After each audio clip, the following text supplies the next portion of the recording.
Thakeham is about 12 miles north of Worthing and 2 miles east of West Chiltington.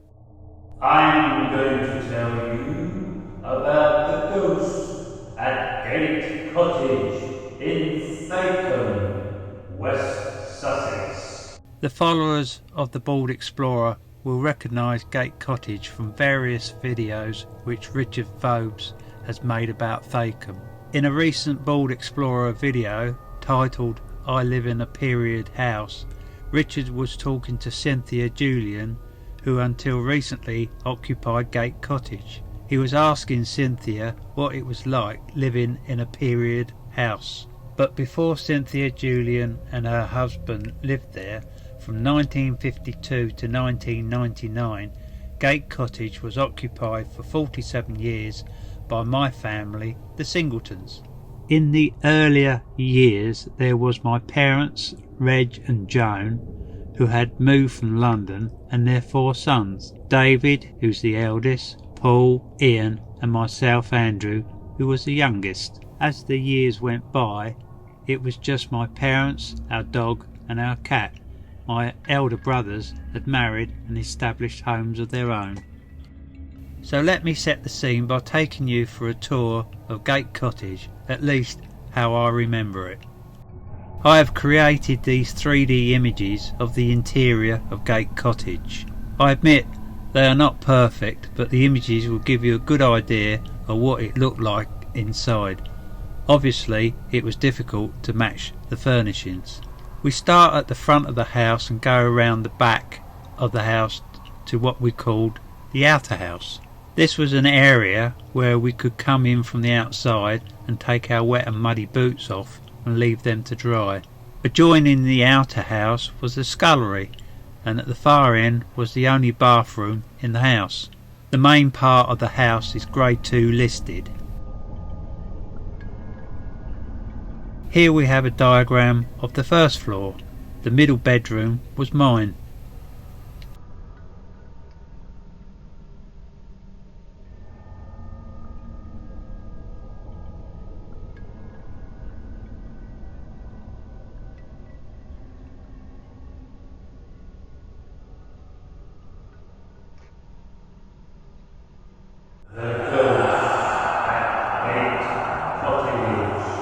Here is a still image from an 8mm camcorder video that I made many years ago showing the inside of the outer house. Apart from what I mentioned earlier, we also had a chest freezer, the washing machine and an area for feeding the dog and the cat. So one of the strangest things that happened in Gate Cottage that our ghost got the blame for was the washing machine on several occasions would stop halfway through its wash cycle, and my mother would restart it again and it would then complete the wash cycle. This happened again, and after my mother had restarted the washing machine, she said in a loud voice, "Bloody well, leave it alone," directing her comments to our residential ghost. After my mother had had her say, the washing machine never stopped again. I'm talking to my eldest brother David. Now David, you've seen the ghost. What did she look like? The ghost at Gate Cottage was a lady in a crinoline dress, black, and a green jacket. I saw her when I come from my bedroom and walked down to Mum's bedroom, and then I saw her disappear in there. And of course when she went in there, my mum used to see her and she used to stand looking at father. But then other occasions, we were sitting downstairs, all of us in the lounge. You could feel her but not always see her. Mum used to see her. And then fireplace that we were all facing, and in one side of it, there was a window out to look outside. She come and picked the vase up, a big one that she had put there, and it went down on the floor and never broke. What sort of time period do you think the ghost came from? You know, sort of in the 1800s. She was. I could see her. She had black hair, swept back in with a bun, and she had this green top on, you know, no jacket. Yeah. And a black dress and boots. And you could see all this as plain as hell. But you could also hear her walking across the bloody floor upstairs if you was downstairs. She didn't do any harm. Was the lady the only ghost at Gate Cottage? Long before we got there, and before the Eggs's had it, I suppose, but there was a bloke hung in Dad's shed. We had a West Highland Terrier dog, and in the evenings she would be in the living room with us. From the living room there was an open doorway into the kitchen. Just inside on the right was the coal-burning Rayburn. Next to the Rayburn was the door to the stairs, and to the left of the door was a small narrow window which looked out towards my dad's shed. Our dog would sit looking towards this window, barking. We could not see what she was looking at, but could she see our residential ghost?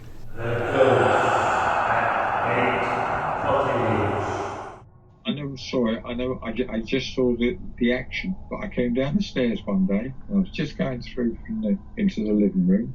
Yeah. And Mother had a Dundee marmalade jar with flowers in on the windowsill. And I watched it go over head first. And I closed my eyes, waited for the crash, and it didn't. And I went down and picked it up. And it was stood up. I couldn't believe it. But something had knocked it. And it knocked that way and landed upright, but up and down. That bloody floor was in What window was that then? By the fireplace. To the left of the fireplace. Yeah. Honestly, I think Mum had dried flowers in it or something. But it was literally going over head first. Wait for the crash. Because you know how brittle them things are. Yeah. You know, I mean, it's what is it, a couple of feet down on it? He said, well, that's it gone. And nothing. It was stood upright. I couldn't believe it. Mother was one that always saw them.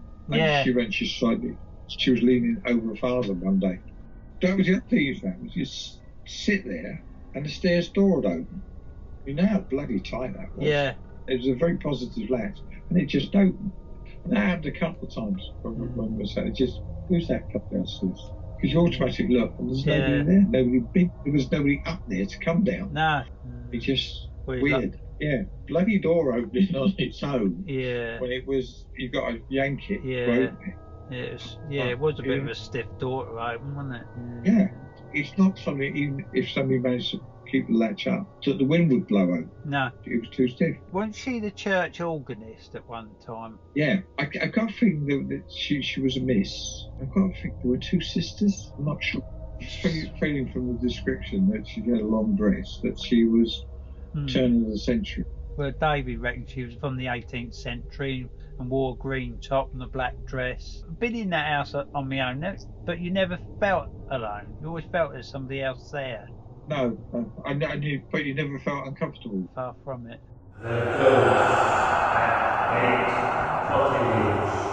The living room window faced out towards the church, as you will see in this 8mm camcorder still photo. On the windowsill we had various plants. In the middle of the windowsill was a glass vase with a bunch of flowers. This spooky event happened on a Sunday in broad daylight. I remember because my aunt and uncle had come down from Surrey to visit us for the day.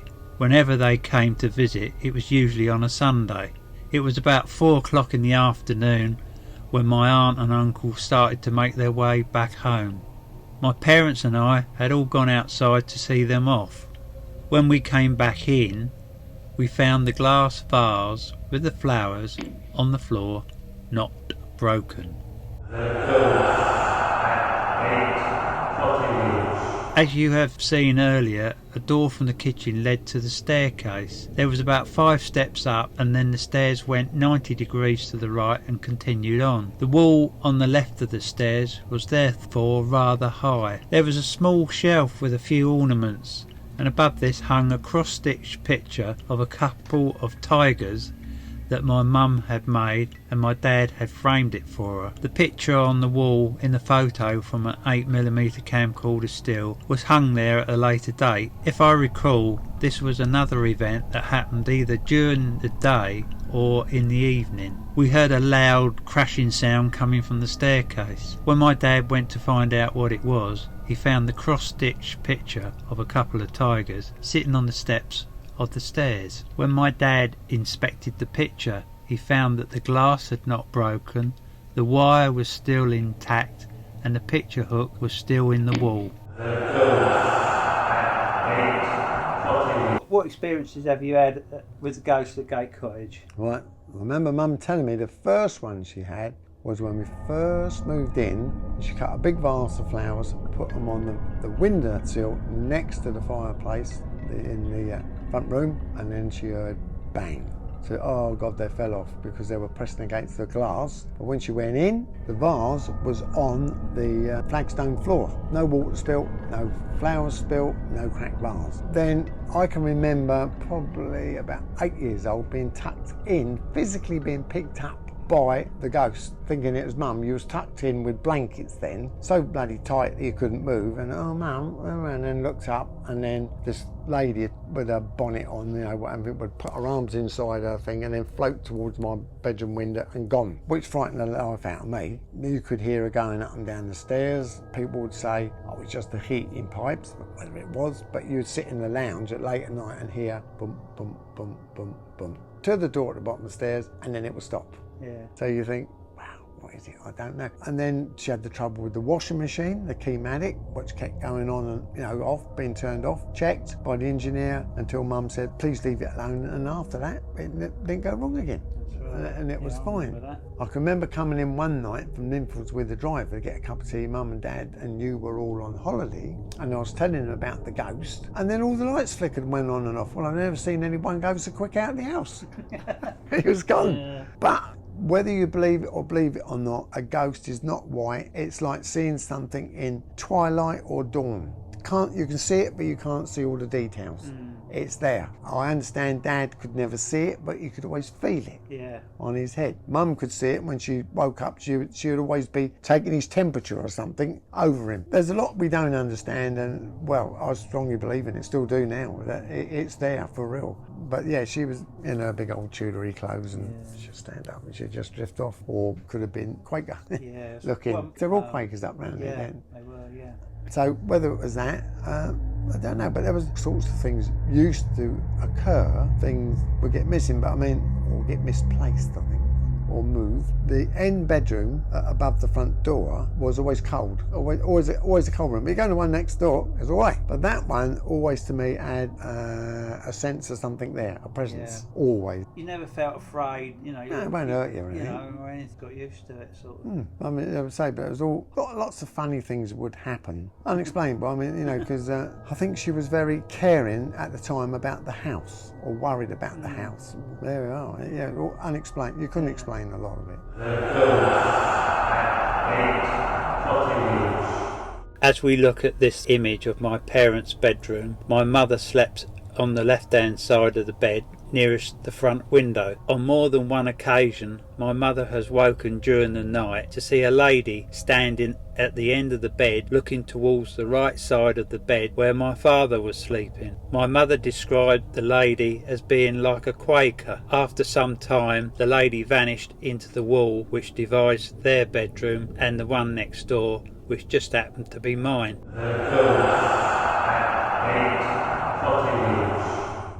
You have heard witness accounts from my brothers and myself of events that happened in Gate Cottage with our residential ghosts during the time that our family were living there. It was interesting to hear my three brothers witness 3 different events that happened in the same window. The window in question is to the left of the living room fireplace. As my brothers and I have said, when we were in our house on our own, we still felt a presence. Whether it was our ghost, Mrs. Greenfield, or whoever her name may be, we would never feel frightened by her. She just made us aware that she was with us by the incidents that we have spoken about in this video. Thank you for watching, and I hope that you don't have a restless night's sleep. I can assure you I slept well, even though we lived with the ghosts at Gate Cottage.